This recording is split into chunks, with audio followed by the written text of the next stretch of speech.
ہفتے کی طرح اس ہفتے بھی جمعے کی نماز پورے امن سکون کے ساتھ ادا کریں اور نماز کے بعد کسی قسم کا کوئی مظاہرہ یا ڈیمانسٹریشن نہ کریں،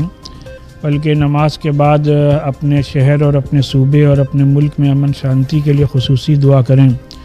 اور جمعے کا دن ہفتے کا ہمارے یہاں سب سے اہم دن مانا جاتا ہے، لہذا جمعے کے دن روزہ رکھ کر کے اور خاص کر افطار کے وقت اللہ کی بارگاہ میں خصوصی طور پہ دعائیں کریں کہ جو ہم لوگوں کے مطالبات ہیں وہ ہم لوگوں کے مطالبات سنے جائیں، اس پر عمل کیا جائے اور ہمارا ملک ہر طریقے سے سیکولرزم پر چلتا رہے اور ہمارا ملک کے آئین اور کانسٹیٹیوشن کے مطابق ہمیشہ چلتا رہے، اور اس ملک میں ہم سب مذاہب کے لوگ ہندو، مسلم، سکھ، عیسائی جس طریقے سے برسوں سے صدیوں سے پیار اور محبت کے ماحول میں رہتے چلے آئے ہیں، اس طریقے سے پیار اور محبت کے ماحول میں رہیں اور جو لوگ بے گناہ ہیں ان کو راحت پہنچے اور ہر طریقے سے امن امان پورے ملک میں قائم رہے۔